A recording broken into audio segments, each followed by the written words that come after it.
لن تنالوا البر حتى تنفقوا مما تحبون۔ اس پارے کے اندر اللہ تعالیٰ نے جو اہم مسائل بیان کیے ہیں اختصار کے ساتھ آپ کے سامنے رکھنے کی کوشش کرتا ہوں کہ اللہ تعالیٰ نے چوتھے پارے میں کیا مسائل بیان کیے۔ شروع کے اندر اللہ تعالیٰ نے فرمایا کہ اے لوگو تم نیکی کو نہیں پہنچ سکتے جب تک تم اپنی سب سے پسندیدہ چیز اللہ کے راہ میں خرچ نہ کرو۔ لن تنالوا البر، نال یا نالو کا لفظی معنی ہوتا ہے کہ تم نہیں پہنچ سکتے، بر کہتے ہیں نیکی کو، حتیٰ تنفقوا یہاں تک کہ تم خرچ کرو اس میں سے مما تحبون جو تمہیں پسند زیادہ ہو۔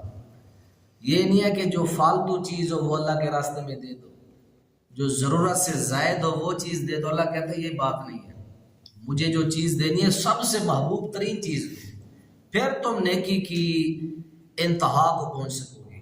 اس کے حوالے سے دو مثالیں سن لو۔ حضرت انس رضی اللہ تعالیٰ عنہ فرماتے ہیں کہ جب یہ آیت نازل ہوئی صحابہ نے پھر اس آیت کے اوپر عمل کیسے کر کے دکھایا۔ حضرت ابو طلحہ انصاری رضی اللہ تعالیٰ عنہ نبی علیہ السلام کی خدمت میں حاضر ہوتے ہیں کہ یا رسول اللہ صلی اللہ علیہ وسلم، مسجد نبوی کے دروازے کے سامنے بالکل فرنٹ پر میرا ایک باغ ہے جس باغ کا نام ہے بے روحا۔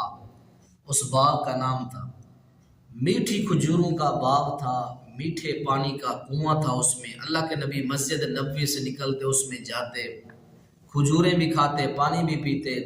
فرمایا اللہ کے نبی جی میں نے جب اسے آیت سنی ہے، اللہ کہتے ہیں کہ اپنی پسندیدہ چیز اللہ کو نہیں دو گے تو تم نیکی کو نہیں پہنچ سکتے۔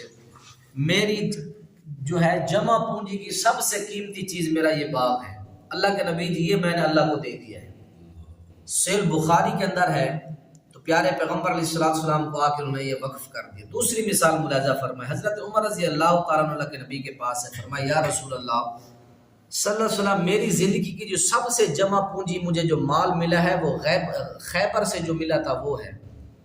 خیبر کا جو مال مجھے ملا ہے وہ میری زندگی کا سب سے نفیس ترین قیمتی ترین مال ہے، میں چاہتا ہوں کہ میں اس کو اللہ کے راستے میں وقف کر دوں۔ آپ نے فرمایا کہ اس کا جو اسٹام ہے وقف کا جو ہوتا ہے وہ اپنے پاس رکھ لو، اس کا جو پھل ہے وہ اللہ کے راستے کے اندر تم تقسیم کر دیا کرو۔ تو یہ صحابہ کی زندگی کی اور بھی مثالیں، یہ دو مثالیں ہیں کہ صحابہ جو بھی قرآن کی آیت آتی ہے حدیث اس کے اوپر عمل کر کے دکھاتے ہیں۔ اس کے بعد بیت اللہ کی تعریف کی گئی کہ لوگوں بیت اللہ جو اللہ کا یہ شہر ہے، مقام ہے، یہ عزت والا ہے، جو اس کے اندر داخل ہو جاتا ہے اللہ اس کو امن عطا فرماتا ہے۔ اس کے اندر جہاد، قتل کرنا، اس کے اندر لڑائی کرنا، اس کے اندر ہر قسم کا نقصان پہنچانا فرمایا کہ حرام ہے۔ اور اس کے بعد بیت اللہ کی تعریف کی گئی ہے کہ کائنات کے اوپر سب سے اگر پہلا کوئی گھر بنا گیا ہے تو وہ بیت اللہ ہے، خانہ کعبہ ہے۔ یہودیوں نے بیت اللہ کے اوپر اعتراض کیا کہ نہیں ہمارا بیت المقدس سب سے پہلا ہے۔ صحابہ کرام رضوان اللہ تعالی علیہم اجمعین نے نبی علیہ السلام سے پوچھا یا رسول اللہ روئے زمین پر سب سے کون سی پہلے مسجد بنی گئی؟ اللہ کے نبی نے فرمایا مسجد حرام، فرمایا پھر فرمایا بیت المقدس، فرمایا دونوں کے درمیان فاصلہ کتنے سالوں کا ہے؟ فرمایا 40 سال کا۔ یہ صحیح درجے کی حدیث ہے بخاری شریف کے اندر۔ حج کی فرضیت بیان کی گئی، وَلِلَّهِ عَلَى النَّاسِ حِجُّ الْبَيْتِ مَنِ اسْتَطَاعَ إِلَيْهِ سَبِيلًا، لوگو حج کرو اگر اللہ نے تمہیں طاقت دی ہے، اللہ نے تمہیں جانے کا آنے کا خرچہ سارا دیا ہے تو پھر جا کے حج کرو۔ وہاں جا کے لوگ بھیک مانگتے، یہ نہیں ہے حج، اگر آنے جانے کا خرچہ ہے تو پھر تم پر فرض ہے ورنہ فرض نہیں ہے۔ اس پارے کے اندر اللہ تعالیٰ نے بہت اہم سبق دیا ہے، لوگوں وَاعْتَصِمُوا بِحَبْلِ اللَّهِ جَمِيعًا وَلَا تَفَرَّقُوا، اللہ کی رسی کو مضبوط پکڑو، فرقہ بندیوں سے بچ جاؤ۔ اور اس کے بعد اللہ تعالیٰ نے اس پارے کے اندر یہ فرمایا کہ یا ایھا الذین آمنوا لا تتخذوا بطانۃ من دونکم، اے مومنو اپنے مومنوں کے علاوہ کسی اور کو دوست نہ بناؤ، کسی یہودی کو دوست نہ بناؤ، کسی عیسائی کو دوست نہ بناؤ، کسی غیر مسلم بندے کو فرمایا کہ تم نے اپنا دوست، اپنا جگری یار نہیں بنانا۔ اس کے بعد اس پارے کے اندر 3 غزوات کا بیان ہوا ہے۔ سب سے پہلے غزوہ بدر، غزوہ احد اور تیسرا غزوہ حمراء الاسد۔ 3 غزوات کا یہاں تذکرہ کیا گیا چوتھے پارے کے اندر، لیکن تفصیل کے ساتھ 55 آیات کے اندر غزوہ احد کو بیان کیا گیا۔ غزوہ احد کب ہوا ہے؟ اسلام کے جو سب سے پہلی جنگ ہے وہ جنگ بدر ہے۔ اللہ تعالیٰ نے صحابہ کو فتح عطا کی، نبی علیہ السلام کے لشکر کو اللہ نے فتح دی۔ کافر 70 مارے گئے، قتل کیے گئے۔ کافروں نے پھر جمع پونجی، سب سرداروں نے مال جمع کر کے اگلے سال نبی پاک سے بدلہ لینے کے لیے پھر میدان سجایا تھا، جسے جنگ احد کہتے ہیں۔ جنگ احد کے اندر اللہ تعالیٰ نے صحابہ کو فتح دے دی تھی، اسلام کے لشکر کو برتری حاصل ہو گئی تھی۔ جبل رومات ایک پہاڑ تھا، بند پہاڑ تھا، ایک اس کا سوراخ تھا، وہاں سے دشمن کے آنے کا خطرہ تھا۔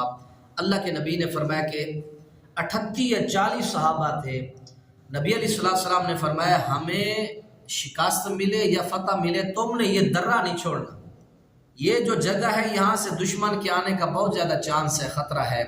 صحابہ ہمارے جسم کٹ جائیں، ہمارے جسم ٹکڑے ٹکڑے ہو جائیں، ہمارے جسم کو پرندے آ کے اچک کے لے جائیں، تم نے درہ نہیں چھوڑنا۔ لیکن صحابہ نے دیکھا کہ فتح ہو گئی ہے، کافر بھاگ گئے ہیں، ہم جاتے ہیں مال غنیمت جمع کرتے ہیں۔ تو پیچھے سے حضرت خالد بن ولید رضی اللہ تعالیٰ عنہ گھوم رہے تھے، موقع ملے میں ان کے اوپر دوبارہ حملہ کروں۔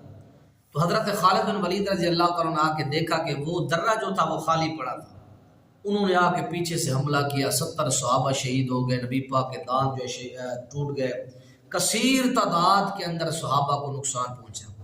اللہ تعالیٰ نے پھر یہاں اسی چوتھے پارے کے سورہ آل عمران کی یہ آیت نمبر 152 اور آیت نمبر 155 کے اندر اللہ نے 2 مقام پر فرمایا صحابہ تم سے غلطی ہوئی ہے، لیکن میں اللہ کیا کہتا ہوں وَلَقَدْ عَفَا عَنْكُمْ، میں نے تم کو معاف کر دیا ہے۔ پھر نیچے اللہ تعالیٰ نے فرمایا کہ وَلَقَدْ عَفَا اللَّهُ عَنْهُمْ، یقیناً اللہ تعالیٰ نے صحابہ کو معاف کر دیا۔ صحابہ کی یہ غلطی تھی، صحابہ کو یہ درہ نہیں چھوڑنا چاہیے تھا، لیکن صحابہ نے درہ چھوڑ دیا۔ اے لوگوں میں نے صحابہ کو معاف کر دیا، تمہیں بھی صحابہ کے اوپر کیچڑ اچھالنے کی ضرورت نہیں ہے، اللہ نے معاف کر دیا۔ اس کے بعد رب العالمین نے سورہ نساء، یہ آل عمران ختم ہوتی ہے، چوتھے پارے کے اندر دوسری سورہ شروع ہوتی ہے، سورہ آل عمران، سورہ نساء۔ سورہ نساء کے اندر رب العالمین نے عورتوں کے مسائل، وراثت کے مسائل بیان کیے ہیں۔ پورے قرآن کی 114 صورتوں کے اندر مردوں کے نام کی کوئی صورت ہی نہیں ہے۔